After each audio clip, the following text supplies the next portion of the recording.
नमस्कार दोस्तों, स्वागत करती हूँ आपका मेरे YouTube channel my thoughts my ink में। हाजिर हूँ आपके सामने एक छोटा सा सेंसिटिव टॉपिक लेकर। आज मेरा टॉपिक है दान की गरिमा। हमने देखा कि कुछ लोग मदद तो करते हैं, वो बहुत अच्छी बात है। किसी के बारे में सोचा हमने, ये एक अच्छी बात होती है। लेकिन जब हम मदद कर रहे होते हैं तो उस मदद लेने वाले का तमाशा बनाने की क्या आवश्यकता है। हम एक छोटा सा दान, किसी को भोजन दे रहे हैं या किसी को वस्त्र दे रहे हैं या ज़रूरत की कोई छोटी सी चीज़ दे रहे हैं, तो लेने वाले को इतना छोटा न बनाएं कि वो शर्मिंदगी से नीचे हो जाए।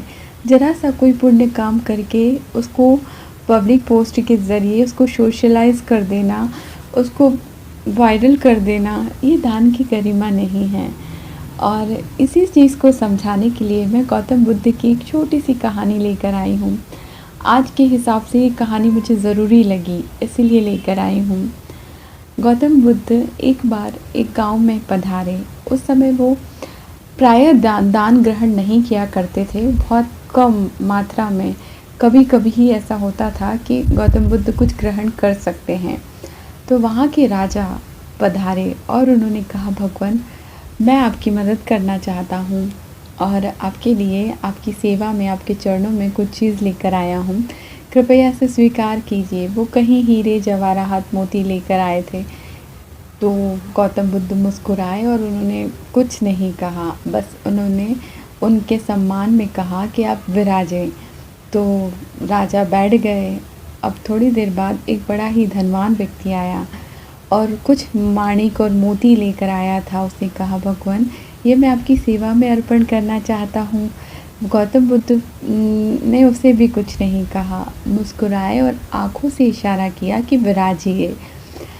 अब उसके बाद वहाँ एक महिला आई, बहुत वृद्ध, फटे हाल, फटे वस्त्र, आँखों से अश्रु की धार बह रही थी और चिल्ला रही थी कि भगवान, मैं कब से आपकी राह देख रही हूँ, सिर्फ आपके दर्शन करना चाहती थी। और बड़े दिनों से मेरे दिल में एक इच्छा थी कि मैं आपको कुछ दान दे सकूं, पर मेरे पास तो खाने के लिए भोजन भी नहीं है। फिर मैं आपको क्या दान दे सकती हूँ। पर मेरा सौभाग्य देखिए कि आज आप आने वाले हैं और मुझे एक काम प्राप्त हो गया है। पर दुर्भाग्य ये है कि मैंने इसे झूठा कर लिया। तब मुझे पता चला कि आप आ रहे हैं, पर मेरा मन नहीं माना। मैं अपने जीवन की इस इच्छा को पूर्ण करना चाहती हूँ, आपको दान देना चाहती हूँ। हे प्रभु, हे दया में, मेरे अवगुण देखे बिना मेरे दिए हुए इस दान को आप स्वीकार कर लेंगे तो मैं अनुग्रहित हो जाऊंगी, मुझ पर आपकी कृपा हो जाएगी, मेरी इच्छा पूर्ण हो जाएगी। गौतम बुद्ध अपने आसन से उठे, भाव विभोर हो गए और उन्होंने कहा, माता, तुम कितनी अनमोल भेंट लाई हो। मैं तो इतनी अनमोल भेंट पाकर धन्य हो गया। मैं इसे सच्चे मन से स्वीकार कर रहा हूँ, क्योंकि आज के दान में सबसे अनमोल मेरे लिए ये आपका आम ही है। वो वृद्धा मुस्कुराते हुए संतुष्टि के साथ वहाँ से चली गई। अब पास में जो एक राजन और धनिक व्यक्ति बैठे थे, वो ये सब देख रहे थे। उन्हें थोड़ा सा बुरा लगा कि भगवान ने हमारा इतना सम्मान नहीं किया, नहीं हमारे दान की ओर नज़र डाली, लेकिन इस वृद्धा की ओर देखकर अपना आसन त्याग दिया। राजन ने पूछा कि भगवान, इस वृद्धा में और इसके झूठे आम में ऐसा क्या था कि आपने आसन से उठकर उसका दान इस तरीके से ग्रहण किया। झूठे आम को कोई कैसे किसी को दे सकता है।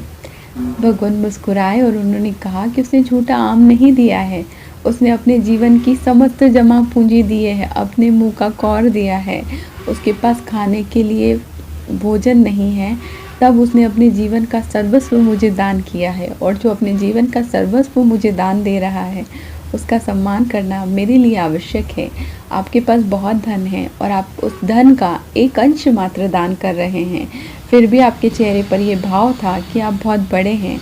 यही आपके और उसके दान में अंतर है।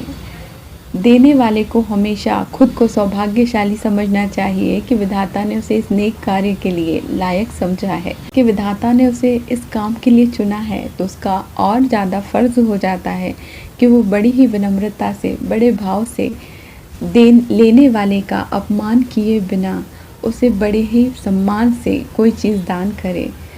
तो ये थी दान की गरिमा। ईश्वर भी उसी व्यक्ति से प्रसन्न होते हैं जो अपने मन में शुद्धता के साथ, विनम्रता के साथ किसी की मदद करता है। मदद करना अच्छी बात है, पर उसमें दिखावे का क्या काम?